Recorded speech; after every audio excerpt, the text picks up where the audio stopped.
Keane vs. Braidwood. June 16, 2018. Simon Keane will have home ring advantage when he faces Adam Braidwood in a much-anticipated All-Canadian heavyweight bout on June 16 at the Gervais Auto Centre in Shawinigan, K. Keane, 14-0 with 13 knockouts, who represented Canada at the 2012 Olympics, has waged a war of words on social media. Clark vs. Ulrich. November 26, 2022. In Australia, the event aired live on Sunday, November 27th.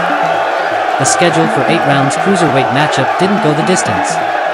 The referee jumped in and waved the fight off at 32 seconds into the second round after Clark delivered a big right uppercut.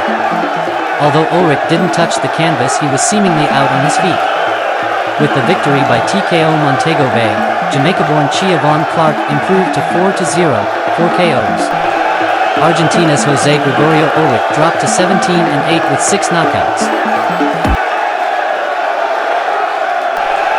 Israel vs. Weber. October 13, 2017. On his professional debut, Eric Israel upset the odds against William Weber tonight. 27-year-old Israel, originally from Nigeria, might have been wild and unorthodox at times, but his power was too much for the 18-year-old prospect at your call. Weber, trained by Peter Sims, was a decorated amateur and looked the part early on in this 4-round contest at middleweight. Israel, athletic, rugged and bull-strong, looked to be going back home to Coventry on the wrong end of a points defeat, but that all changed in the second round when Israel landed a short left hand that almost spun Weber to the canvas.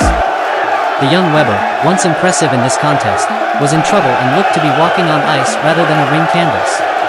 As the third began, Israel went in for the finish, having a shootout with his opponent, absorbing what Weber threw at him before punching down onto Weber's head with a left hand that wobbled the teenager. Weber's legs were clearly gone, his body shape all over the place.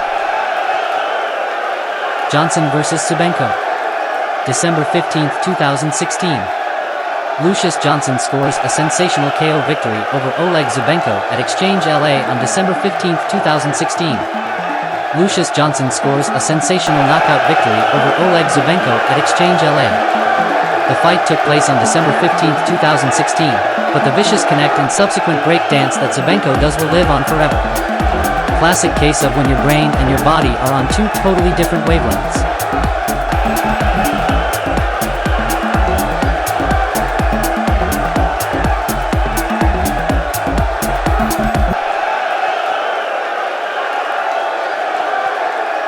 Whitlock vs. Jackson. January 16, 2015. 30 Days of Comeback Knockouts Day 26, Greg Jackson vs. Cornelius Whitlock. In the second round, the fight was undergoing the same tenure of Whitlock landing some shots, but his offensive output was not enough to win the rounds. But then Jackson for the first time got careless in the fight and threw a left uppercut from close range with his head up in the air, and Whitlock landed a solid overhand right counter and scored a knockdown. Jackson, after beating the 10 count, seemed to be on unsteady legs, and focused solely on the defensive aspect of his game. He managed to recuperate relatively quickly and survived the round. The third round was a mirror image of the first round. Jackson was able to re-establish his range, and continue to outpoint Whitlock. Despite Whitlock having great athletic ability, yet again he remained a bit flat-footed in spurts, and that was to his demise in the fight. Jackson managed to trap Whitlock in the corner and began unleashing hard combinations from the outside, and Whitlock did not slip away and was receiving heavy fire, which led to a third-round TKO stoppage. Jackson certainly seems like a promising prospect. Despite being 26 years old with a record of 4-1 with 2 knockouts.